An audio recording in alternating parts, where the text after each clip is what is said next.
नमस्ते इंडिया, आपका हमारे यूट्यूब चैनल तथास्तु सनातन में स्वागत है। मैं रवि आज आपसे कोरोना वायरस के बारे में बात करेंगे कि ये कैसे और कहां और कब पूरे विश्व में फैला। तो आइए जानते हैं उन दिनों की कहानी जिनमें फैला कोरोना संक्रमण।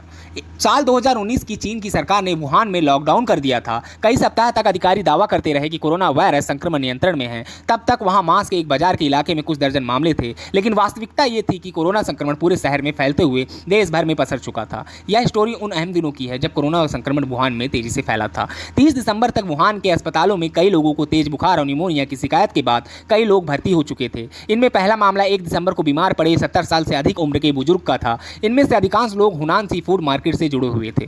डॉक्टरों ने आशंका जताई कि यह रेगुलर निमोनिया के मामले नहीं है। प्रभावित लोगों के फेफड़ों के नमूनों को जेनेटिक सीक्वेंसिंग करने वाली कंपनियों को भेजा गया ताकि बीमारी की वजह का पता चले। शुरुआती नतीजों में ही इसके सार्स से मिलते जुलते नोवल कोरोना वायरस होने के संकेत मिल गए। स्थानीय स्वास्थ्य अधिकारियों और देश के सेंटर फॉर डिजीज कंट्रोल को इसके बारे में बताया गया, लेकिन आम लोगों को कोई जानकारी नहीं दी गई। बॉस्टन के नॉर्थ ईस्टर्न यूनिवर्सिटी के MOBS लैब के मॉडल के मुताबिक तब तक कोई नहीं जानता था कि तब तक संक्रमितों की संख्या 2300 से 4000 तक पहुंच चुकी होगी। इतना ही नहीं, संक्रमितों की संख्या हर कुछ दिनों में दोगुनी हो रही थी। महामारी वाले रोगों के विशेषज्ञों के मुताबिक महामारी फैलने के शुरुआती दौर में हर दिन या कहें हर घंटा बेहद अहम होता है। 30 दिसंबर 2019 वायरस का अलर्ट। 30 दिसंबर को शाम 4 बजे वुहान सेंट्रल अस्पताल के आपातकालीन विभाग के प्रमुख को बीजिंग के कैपिटल बायोमेडिकल्स लैब में हुए सीक्वेंसिंग के नतीजे मिले। चीन की सरकारी मीडिया को बाद में दिए गए एक इंटरव्यू में उन्होंने बताया कि नतीजे देखते हुए उन्हें पसीना आ गया था। नतीजों के सबसे ऊपर चेतावनी भरे शब्दों में लिखा था सार्स कोरोना वायरस।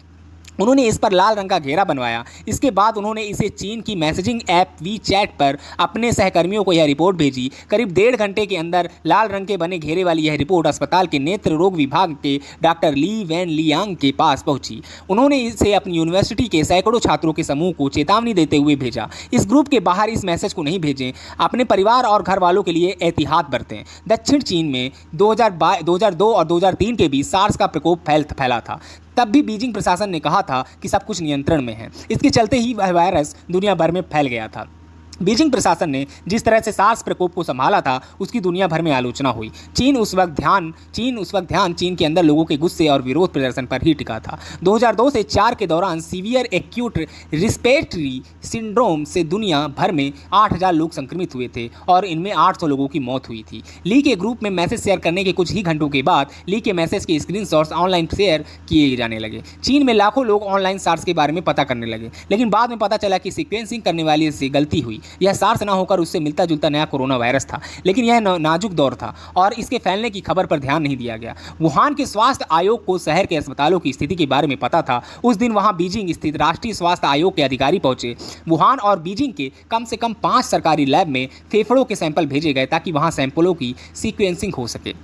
वहीं दूसरी ओर चीन के सोशल मीडिया में सार्स वायरस के प्रकोप की बात फैल गई थी। तब वुहान के स्वास्थ्य आयोग ने अस्पतालों को 2 आदेश भेजे। इसके तहत सभी मामलों को सीधे स्वास्थ्य आयोग के पास भेजने का निर्देश दिया गया। इसके अलावा बिना अनुमति के कोई भी जानकारी सार्वजनिक नहीं किए जाने का आदेश दिया गया। महज 12 मिनट के अंदर ये रिपोर्ट लीक होकर ऑनलाइन पहुंच गई थी। अगर वरिष्ठ महामारी रोग विशेषज्ञ मार्जोरी पोलाक नहीं होती तो दुनिया को इस महामारी के बारे में चीन के लोगों की अपनी भाषा वाली ऑनलाइन से पता चलने में कुछ दिन और लगते। दुनिया भर में बीमारियों के प्रकोप के तौर पर फैलने के लिए अलर्ट भेजने वाली संस्था प्रोमेड मेल की डिप्टी एडिटर मार्जोरी पोलाक को ताइवान में मौजूद अपने संपर्क से एक मेल मिला कि क्या वे ऑनलाइन पर हो रही चर्चा के बारे में कुछ जानती हैं। फरवरी 2003 में प्रोमेड ने ही सबसे पहले चीन में सार्स के प्रकोप की खबर ब्रेक की थी। पोलाक के लिए ये पल एक बार लौट आए थे। उन्होंने BBC को बताया, मेरी पहली प्रतिक्रिया यही थी कि हम लोग मुश्किल में हैं। 3 घंटे के अंदर उन्होंने एक आपातकालीन पोस्ट लिखा जिसमें उन्होंने इस बीमारी के बारे में और भी जानकारी मांगी। मध्य रात्रि के करीब महज 1 मिनट में उनकी ये पोस्ट प्रोमेड के करीब 80,000 सब्सक्राइबरों को भेजी गई। 31 दिसंबर 2019 मदद की पेशकश। धीरे धीरे ये खबर फैलने लगी थी। तब चीन के सेंटर फॉर डिजीज कंट्रोल के महानिदेशक प्रोफेसर जॉर्ज M. गांव को दुनिया भर के संपर्क से मदद की पेशकश आने लगी। चीन ने सार्स के बाद अपने यहाँ संक्रामक बीमारियों के लिए आधारभूत व्यवस्थाओं को नए सिरे से तैयार किया था। 2019 में गांव ने वादा किया था कि ऑनलाइन निगरानी की विस्तृत व्यवस्था के चलते ऐसी कोई बीमारी दोबारा नहीं फैलेगी। गांव से संपर्क से साधने वाले 2 वैज्ञानिकों ने बताया कि CDC प्रमुख इससे चिंतित नहीं दिखे थे। न्यूयॉर्क स्थित संक्रामक बीमारियों पर रिसर्च करने वाले समूह इको हेल्थ एलायंस के प्रेसिडेंट डॉक्टर पीटर जॉर्ज ने BBC को बताया, मैंने जॉर्ज गांव को लंबा मेल मेल भेजा है। मैंने अनुरोध किया कि आप लोगों की किसी भी तरह की मदद के लिए मैं अपनी टीम भेजता हूँ। पीटर डास-जैक के मुताबिक उन्हें इसके जवाब में एक छोटा सा संदेश मिला जिसमें हैप्पी न्यू ईयर लिखा हुआ था। न्यूयॉर्क की कोलंबिया यूनिवर्सिटी के महामारी रोग विशेषज्ञ यान लिम्किन ने भी गाँव से संपर्क साधा। वे जब रात का डिनर ले रहे थे तब उन्हें गाँव का जवाबी कॉल आया। लिम्किन ने उस बातचीत के बारे में बताया जिससे चीनी अधिकारियों के दिमाग में उस वक्त क्या चल रहा था, क्या पता चलता। उन्होंने बताया उन लोगों ने वायरस की पहचान कर ली थी, यह नया कोरोना वायरस था। उन लोगों के मुताबिक वह बहुत ज़्यादा संक्रामक नहीं था, लेकिन ये बात मुझे पची नहीं क्योंकि तब तक मुझे कई लोगों की संक्रमित होने की जानकारी मिल गई थी। मुझे नहीं लगता कि गाँव ने मुझे सही जानकारी नहीं दी, बल्कि मुझे लगता है कि उन लोगों का आकलन गलत था। लिम्किन के मुताबिक गाँव को सैंपल के सीक्वेंस जल्दी से जल्दी जारी करने चाहिए थे। उन्होंने गाँव से कहा भी कि इसमें किसी तरह की हिचक नहीं होनी चाहिए। गाँव से बातचीत के लिए संपर्क किया गया, लेकिन वे बात करने के लिए तैयार नहीं हुए। हालांकि उन्होंने चीन की सरकारी मीडिया को दिए इंटरव्यू में कहा कि जितनी जल्दी हो सकती थी उतनी ही जल्दी सैंपलों के सीक्वेंस को जारी किए गए थे। उन्होंने सार्वजनिक तौर पर कभी नहीं कहा कि यह संक्रमण इंसानों से इंसानों में नहीं फैल रहा था। उसी दिन वुहान के स्वास्थ्य आयोग ने एक प्रेस रिलीज जारी करके बताया कि वायरल निमोनिया के 27 मामलों की पहचान हुई है, लेकिन इस संक्रमण के इंसानों से इंसानों तक पहुंचने में के कोई स्पष्ट सबूत नहीं मिले हैं। इसके 12 दिनों के बाद चीन ने इस महामारी के जीनेटिक सीक्वेंस को अंतर्राष्ट्रीय मीडिया से शेयर किया था। चीन की सरकार के प्रतिनिधियों से बातचीत करने की कई बार कोशिश की, लेकिन कोई बातचीत करने के लिए उपलब्ध नहीं हुआ। इसके बदले उन्होंने कोविड-19 के खिलाफ चीन की लड़ाई पर एक विस्तृत आधिकारिक बयान जरूर दिया, जिसके मुताबिक चीन ने हमेशा खुली पारदर्शिता और जिम्मेदारी और समय के साथ इस महामारी पर कदम उठाए हैं। 1 जनवरी 2020 अंतर्राष्ट्रीय स्तर पर दुनिया भर को खतरा। अंतर्राष्ट्रीय कानून के मुताबिक किसी नई संक्रामक बीमारी जिससे दुनिया भर को खतरा हो, उसके फैलने के 24 घंटे के अंदर विश्व स्वास्थ्य संगठन को रिपोर्ट करना होता है। लेकिन 1 जनवरी 2020 को विश्व स्वास्थ्य संगठन के पास इस महामारी फैलने को लेकर कोई आधिकारिक जानकारी उपलब्ध नहीं थी। इसके एक दिन पहले विश्व स्वास्थ्य संगठन के अधिकारियों ने प्रोमेट की पोस्ट और ऑनलाइन रिपोर्ट्स देखी थी। लिहाजा उन्होंने चीन के राष्ट्रीय स्वास्थ्य आयोग से संपर्क साधा। वाशिंगटन डीसी के जॉर्ज टाउन यूनिवर्सिटी में national and global health law पर WHO के सहयोग से चल रहे सेंटर के निदेशक और इंटरनेशनल हेल्थ रेगुलेशन रोस्टर के सदस्य प्रोफेसर लॉरेंस गोस्टिन ने कहा इसकी रिपोर्ट होनी चाहिए थी। इसका नहीं होना पूरी तरह से अंतर्राष्ट्रीय स्वास्थ्य को नियम उल्लंघन है। WHO ने महामारी रोग विशेषज्ञ और बाद में कोविड-19 टेक्निकल टीम को लीड करने वाली डॉक्टर मारिया वैन केरखोवे उन लोगों में शामिल थी जो 1 जनवरी की मध्य रात में बुलाए गए आपातकालीन कॉन्फ्रेंस काल में शामिल हुई थी। उन्होंने बताया हमारा पहले अनुमान था कि यह कोरोना वायरस हो सकता है।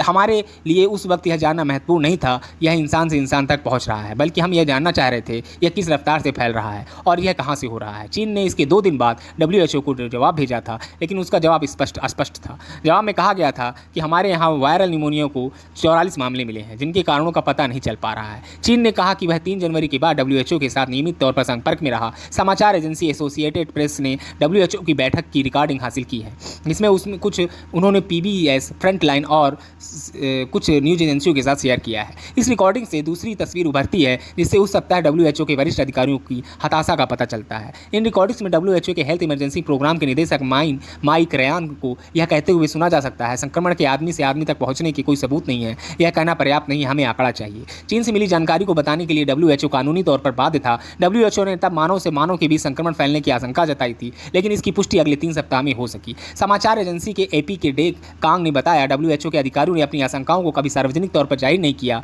और चीन ने भी इसे लंबित रखा। आखिरकार बाकी दुनिया को उतना ही पता चला जितना कि चीनी अधिकारी बताना चाहते थे। वे बताना चाहते थे कि सब कुछ नियंत्रण में है, जबकि वास्तविकता ये नहीं थी। 2 जनवरी डॉक्टरों पर अंकुश। वायरस से संक्रमित लोगों की संख्या हर दिन कुछ दिन पर दुगुनी हो रही थी। वुहान के अस्पताल में संक्रमितों की संख्या लगातार बढ़ रही थी। ऐसे समय में जब डॉक्टरों को चिंताएं सार्वजनिक तौर पर बताने की अनुमति देने के बदले उनको चुप रखने के लिए कारगर अभियान चलाया गया। 2 जनवरी को चाइना सेंट्रल टेलीविजन ने उन डॉक्टरों पर एक खबर दिखाई जो 4 दिन पहले अपने इलाके में वायरस के प्रकोप फैलने की बात कह चुके थे। इस रिपोर्ट में इन डॉक्टरों को अफवाह फैलाने वाले और इंटरनेट यूजर्स कहा गया था। इन डॉक्टरों को पूछताछ के लिए वुहान पब्लिक सिक्योरिटी ब्यूरो में लाया गया और इन पर कानून के मुताबिक कार्रवाई करने की बात कही। इन डॉक्टरों में आंखों के डॉक्टर ली वेन लियांग भी शामिल थे, जिनकी चेतावनी वायरल हो चुकी थी।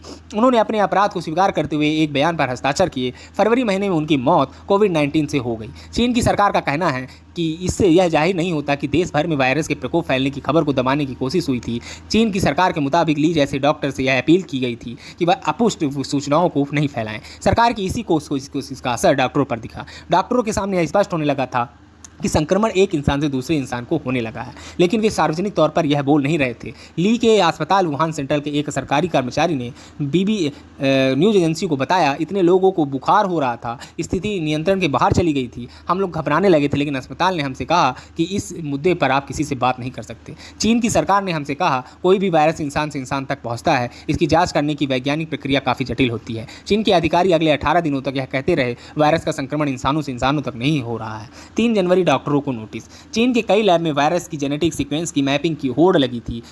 इनमें संघाई के मशहूर वायरोलॉजिस्ट प्रोफेसर झांग योंग जहेन भी शामिल थे, जिन्होंने 3 जनवरी से सीक्वेंसिंग की शुरुआत की। लगातार 2 दिन तक काम करके उन्होंने इसका पूरा सीक्वेंस तैयार कर लिया था। उनके नतीजों से यह जाहिर हो रहा था कि वायरस सार से मिलता जुलता है और इसी वजह से यह एक से दूसरे तक संचारित होने वाला वायरस है। 5 जनवरी को योंग जहेन के दफ्तर ने राष्ट्रीय स्वास्थ्य आयोग को सलाह दी कि सार्वजनिक जगहों पर एहतियात के उपाय किए जाने चाहिए। उनके रिसर्च पार्टनर और सिडनी यूनिवर्सिटी के evolutionary virologist professor Edward Holmes ने कहा, उस दिन वे लगातार कोशिश कर रहे थे कि जल्दी से जल्दी नतीजों को जारी किया जा सके, ताकि पूरी दुनिया को पता चल सके कि वायरस क्या है और उस हिसाब से इलाज की तैयारी शुरू हो सके। लेकिन झांग अपनी रिपोर्ट को सार्वजनिक नहीं कर पाए। 3 जनवरी को राष्ट्रीय स्वास्थ्य आयोग ने एक गोपनीय मेमो भेजकर लैब में अनाधिकृत वैज्ञानिकों के वायरस पर काम करने और सूचनाएं सार्वजनिक करने पर पाबंदी लगा दी। समाचार एजेंसी एपी के डेंग कांग ने बताया, इस नोटिस के चलते वैज्ञानिक और लैब्स वायरस को लेकर किसी तरह की सूचना सार्वजनिक नहीं कर सकते थे। एक तरह से इसी नोटिस के बाद लोगों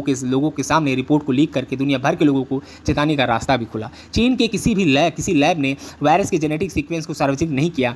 चीन की ओर से लगातार कहा जाता रहा कि यह वायरल निमोनिया है और इसके एक इंसान से दूसरे इंसान तक पहुंचने के कोई संकेत नहीं है। इसके 6 दिन बाद यह बताया गया कि नया वायरस कोरोना वायरस है, लेकिन तब तक कोई जेनेटिक सीक्वेंस शेयर नहीं किया गया। अगर ऐसा होता तो वायरस की रोकथाम में मदद मिलती। 3 दिन बाद यानी 11 जनवरी को झांग ने जोखिम उठाने का फैसला लिया। वे जब बीजिंग से शंघाई की हवाई उड़ान पर थे, तब उन्होंने अपने पार्टनर होम्स से सीक्वेंस को रिलीज करने के लिए कह दिया। इस फैसले की कीमत उन्हें चुकानी पड़ी और अगले ही दिन उनका लैब बंद कर दिया गया, लेकिन उनके फैसले ने गतिरोध तोड़ने का काम किया। अगले ही दिन वैज्ञानिकों ने सीक्वेंस जारी किया। अंतर्राष्ट्रीय स्तर पर वैज्ञानिक समुदाय सक्रिय हुआ और 13 जनवरी को डायग्नोस्टिक टेस्ट के लिए टूल किट सार्वजनिक हो गया। वैज्ञानिक और डॉक्टरों को मिले सबूत के बावजूद चीन ने 20 जनवरी तक यह स्वीकार नहीं किया कि वायरस एक इंसान से दूसरे इंसान तक फैल रहा है। स्वास्थ्य कानून मामलों के एक्सपर्ट लॉरेंस गोस्टिन के मुताबिक किसी भी बीमारी के प्रकोप फैलने के शुरुआती दौर में अफरा तफरी का माहौल होता है। उन्होंने कहा, इस वायरस का नियंत्रण पाना हमेशा से मुश्किल था, पहले ही दिन से, लेकिन जब तक हम लोगों को या अंतर्राष्ट्रीय स्तर पर लोगों को पता चला कि यह एक इंसान से दूसरे इंसान तक फैल रही है, तब तक बहुत देर हो चुकी थी।